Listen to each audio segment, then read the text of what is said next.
Good evening. Magandang gabi po. Happy Sunday night. Kamusta po ang inyong weekend?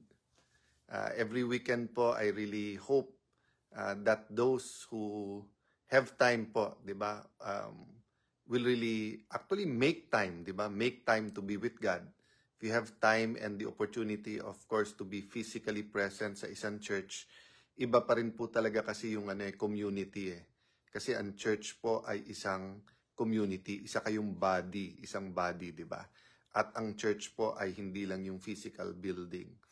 And then of course, sa family, di ba? Kasi nga, part nung day of rest, yung galing po pa sa Old Testament yan, na after 6 days of work, yung day of rest yan is also day of teaching and be together with family members. At kasama doon yung pagpapasa ng oral tradition. Ryan Jaso, shout out. Rosie, Ella, hello. Dino Robert, hello sa iyo. Loro Idnar, Pete Valdez, maadyong gabi sa kaninyong tanan dyan sa Bohol. Shout out sa iyo, Rose Ednave. So, sa pagbabati ko po sa inyo, di ba? I'm really hoping you had a good weekend, but I'm always mindful na marami po sa OFWs natin po. At actually, even sa Pilipinas, no, marami po sa ating mga kababayan, kahit Sunday nagtatrabaho. So, limited pa rin yung time, pagod pa rin. At yung iba naman po na OFWs, kahit may time sa Sunday, either yun lang ang kanilang time, kaya busy din, at yan lang talaga yung pahinga, o kaya, what I meant by that is that their families are here. So even if may time sila, buti nga ngayon may cellphone na at saka may mga lugar na free internet kaya kahit papano makakapag-usap. But some are working even sa weekend. So I'm just mindful for that para we can continue to thank God for them.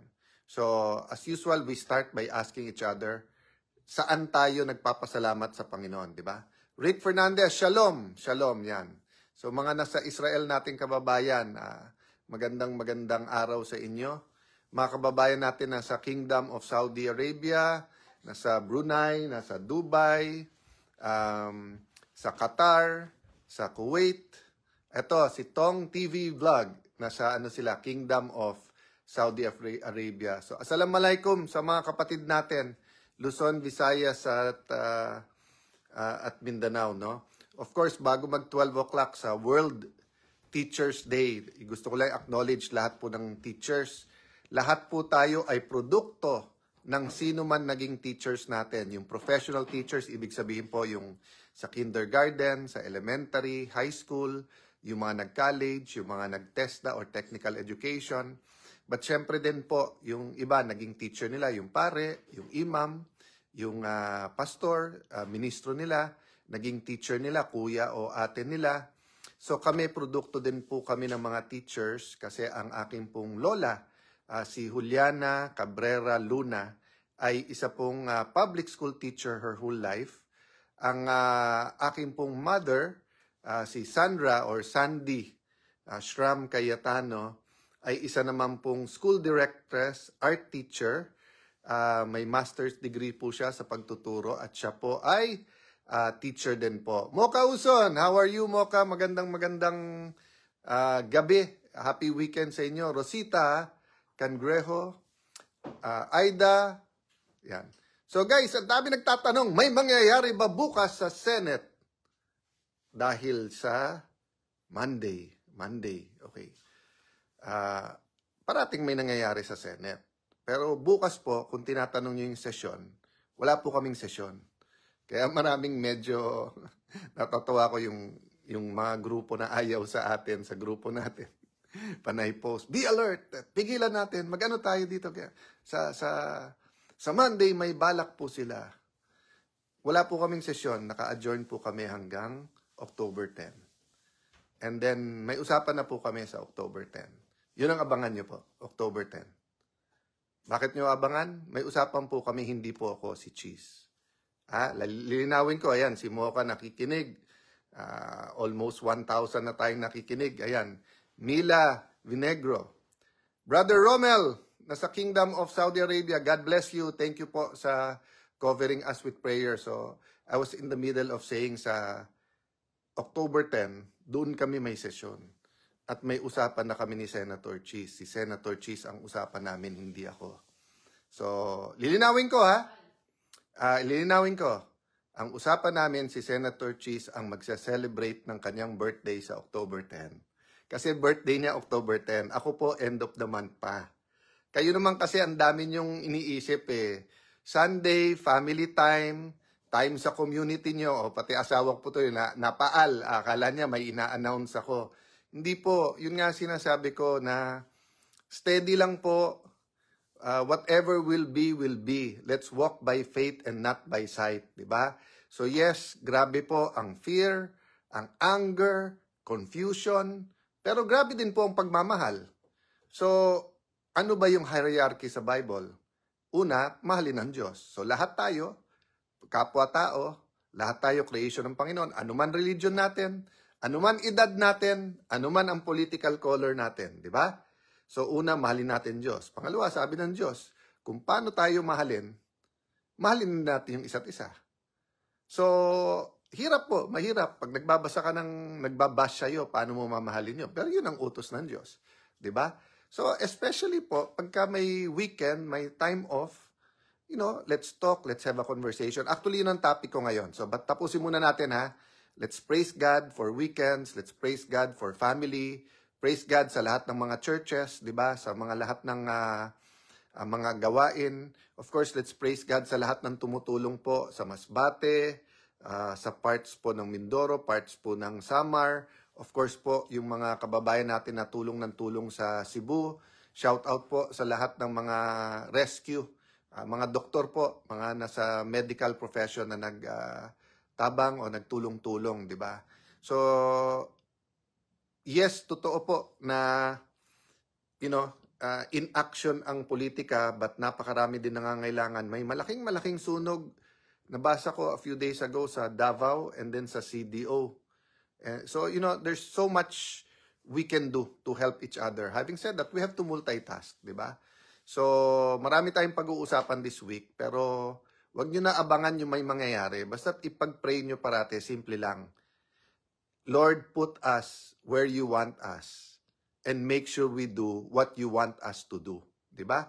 Tingnan nyo po yung buhay ni Moses. 40 years, nasa palasyo po siya. Ano po siya? Tinitignan pa na pwedeng maging Pharaoh. Ang Pharaoh nun, hindi pa ruler, dino-Diyos. Of course, hindi tunay na Diyos, pero dino-Diyos. After that, 40 years siya nasa desert. Ma-imagine po yan, 40 years ka na sa palasyo, and then 40 years, tupa ang kausap mo doon sa desert. Pero yung pala, hinahanda siya ng Panginoon. Pero hindi para bumalik sa palasyo at maging occupant ng palasyo. Kung hindi, para kausapin ang Pharaoh at sabihin, let my people go. Then he had to lead his people. 40. So, yes, lahat po tayo may ambisyon, lahat po tayo may vision, lahat po tayo may malasakit, lahat po tayo gustong lumaban, especially this time na talagang kailangan magka-tipping point, kailangan magka-turning point, kailangan may point of preference, at kailangan talaga may pagbabago. Thank you po sa mga nanonood from Sulu. Yan. Stephanie Chan. Anong tanong niya? Cram, good evening sa'yo. Sharon Rose. Pete Valdez. Yan. Sorry guys, mabilis mag-scroll. Hindi ko nababasa lahat. Liz Holmes, maayong gabi sa kaninyong tanan. Kamusta po ang mga taga Davao? Ayan. Okay, maraming totoo, maraming hindi eh. Tignan nyo po yung sa proposal ko lang po na sabi ko, please consider. So, kumbaga sa mga nagmi-meeting, lahat naghahanap ng solusyon. So, minsan, guys, pag-isipan nyo to. Ang dami ng dagdag bawas eh. May dami nagte-text, nagko-comment, sabi gano'n. Pag nag-resign ng lahat, paano yon? Hindi na kayo accountable. Wow, ang layo naman nun. Yung ngayon nga pag nag-attend ng hearing at napagbintangan, sabi may conflict of interest at baka gamitin mo posisyon mo. Di pag nag-resign, wala nang posisyon na pwedeng gamitin at definitely, pwede mo pa rin i-hold accountable. So, ang topic ko tonight is honest conversations. So kasi kanina po, nakiramay ako doon sa mahal naming congressman ng 1st District, si Ading Cruz, kasi po, nauna na yung kapatid niya. Malapit po sa amin yung kapatid niya na yon. It's a long story, no? But yung kapatid na yon ay blessing talaga sa kanilang pamilya. May kapansanan po siya eh. Tapos nung bata yon, sinabi nga na usually hanggang 21 years old lang. Pero pag lumampas, so umabot siya ng 60 years old at yun ay talagang very close dun sa mga close sa pamilya na yon. Ako 1984 ko pa sila kilala. At yung kapatid niya na yon, kahit may kapansanan, pag nakikita, niyayakap ako noon. So kanina, humabol ako dun sa libing. Dun sa same garden of memories, kung saan yung puntod ng aking ama. Tapos yung aking uncle, so dun sa nakakakilala sa akin na Peter or Alan Peter. Kaya po kami Peter dahil Pedro po lolo ko. Pedro Santiago Cayetano. So ang usapan ng tatay ko at mga kapatid niya, lahat ng firstborn na lalaki sa pamilya ay may Peter or Pedro. That's why may pinsan ako sa US, Peter James. May pinsan ako sa San Francisco, Pedro yon, pero Jojo ang palayaw. Yung uncle ko po, yun ang junior, Peter. So nakita ko po yung post ng anak niya naman si Peter Alan, na happy birthday dad. Kaya pagdaan ko kanina, yun nga, nakita ko October 2. So, naalala ko tuloy yung turo ng dad ko. So, minsan kasi nung pinapagalitan niya ako, sabi niya, anak, kahit gaano kasama, kahit anong kasalanan, kahit anong problema, kausapin mo ako, pero never ka magsisinungaling sa akin. So, ibabalik ko po sa atin lahat yon. Di ba tayo pwede mag-discuss sa ating national issues sa hinaharap ng ating bansa? But wag tayo magdagdag bawas, wag natin baliin o wag tayo magsinungaling. Kasi hindi tayo magkakaintindihan. Ba't pa tayo nag-uusap-usap, di ba? So katulad dito sa vlog na to, everyone's welcome here. You disagree, you post it, you strongly disagree, no problem. Pero babaliin mo yung sinabi namin o babaliin ko yung sinabi nyo, hindi talaga magkakaunawaan. So sabihin nyo, hindi kasi dami nilang follower. So kailangan nilang yung suporta ng followers nila. Ang ipaglaban natin, katwiran, katotohanan. Hindi yung babaluktutin. So, yun, sabi nila. Paano naman magkakaroon ng snap election? Papabayaan ba natin na mag-resign yung mga yan at wala nang pananagutan? Mas madaling ang panagutin ang lahat kapag may clean slate na lahat yung nandyan weren't there the last 3 or 6 years, di ba? So, hindi naman yun yung topic ko ngayon, but yung topic ko nga po, di ba? Whether we talk about religion, whether we talk about biblical principles, or yun nga, conversation lang namin mag-ama. Yung marami po akong prinsipyo, kung ano man basis yan, whether yan ay code of ethics, whether yan ay personal code, whether yan ay military code, whether yan ay ethics ng isang abogado or biblical principles, marami niyan, syempre, sa pagkabata, natutunan ko sa aking ama. At yun yung sinabi niya sa akin, di ba? Never fear going to me. Pero wag ka magsisinungaling sa akin. Wag ka magsisinungaling. So, yun lang naman po, di ba? Can we not have a conversation na hindi tayo magsisinungaling to each other? So, kaya nga kita nyo po, nung ngayon, yung latest na senador na sinabing may insertion, tapos nilabas na lahat. Kasi nga, halimbawa, yung mga supporters niya, nung sinabi ni Senator Ping, halos lahat, meron, nililabas ka agad. Ito yung wala. Yung kasi, sinusuportahan nila yun eh. Hindi nila siguro tinanong kung meron o wala. But ito yung ano. Tapos, lahat ng insertion, lahat ng amendment o lahat ng nilagay, masama. Okay. Nung lumabas, hindi totoo yan. Nung lumabas na meron talagang amenda, ay sandali lang, hindi insertion yan, amendment yan. At hindi naman masama ang amendment, ang masama insertion. Nung nalaman pareho lang yon, ang masama yung ghost, o masama yung corruption, pero yung pinaglaban mo na may project, iba na naman yung stand. So yun po sinasabi ko, hindi pwedeng moving target ang truth. Ang totoo para kay Alan ay dapat totoo para kay Maria, totoo para kay Pedro, totoo para kay Ferdinand, totoo para kay Sarah, totoo para sa lahat ng Pilipino, para isa lang ang basis ng ating pinag-uusapan, di ba? Hindi naman pwede pong pagka dito sa idol ko, ano yan, pwede. Pag dito sa iba, hindi, di ba? So kaya tayo po hindi ang dami po natin kailangan, rewind. Ano po sinabi ko sa inyo sa umpisa ng ating talakayan tungkol dyan sa flood control at corruption?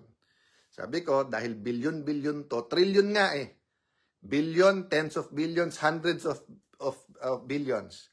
Guguluhin to. Guguluhin yung usapan. Di ba? Yung simple, gagawing komplikado. Pakasimple yan. Kunin nyo muna yung pinaka-guilty. Hiwalay nyo muna sa 1 trillion pesos the last 3 years. Unahin muna natin ano dyan ang ghost at hindi. Simple na naman malaman yung ghost Yung ghost, wala talagang ginawa pero bayad na. Yun lang yun. Di ba? Yun yung ghost. Iba yung substandard, iba po yung dinaya, iba yung hindi completed, iba yung nilipat. So lahat yun you can deal with it. Pero pag inuna mo yung pinaka-guilty, madaling masunod yon. Pero kapag ginulo mo, gugulo. At meron po talagang gustong guluhin yan, di ba? So, let me go back to it, di ba? Ano ba mga naging topics natin over the weeks, over the months? Success, i-define natin success. Identity, define natin identity, who we are as a person, di ba? As a community, as a nation. Pinag-usapan po natin stress, pinag-usapan natin rest, di ba? Lahat yan. Pero guys, makakapag-usap ba tayo if we're not going to be truthful with each other? Di ba? So, lalo po kung yung discussion ay national issues, di ba? Ayan, sabi, kahit demonyo at work din po sa exposures. Okay. So, I don't know exactly what, but meron verse yan in that even the devil can quote the Bible. Totoo din naman po yun. Pero hindi ibig sabihin, pag nag-quote, devil o hindi. Ang titignan po natin, yung intention at kung may katotohanan o hindi. Di ba? Kaya nga sabi nila na dati na parang halimbawa kung may nagnakaw, yung sasabihin ba niya totoo o hindi? Siyempre magnanakaw, kung tatanungin tungkol sa nakaw niya, malamang hindi. Pero hindi naman ibig sabihin na lahat ng sasabihin niya hindi totoo. That's why nga po, may science nung cross-examination at saka nung batas, di ba? So yun po yung ating tinitignan, di ba? So kung makikita nyo po, sa 1 trillion po na budget, flood control pa lang yun, in the last 3 years. So in the last 3 years, mga 3 trillion sa infrastructure, DPWH pa lang yun. Meron pa tayong BIR, may customs, meron pong sa Department of Health, sabi ni Mayor Magalong, may tinitignan din po kami dyan. Hindi po natin dapat lahatin kasi, di ba, hindi natin na sinasabing lahat ng sa costo, lahat ng sa BIR. Minsan naawa ko doon sa mga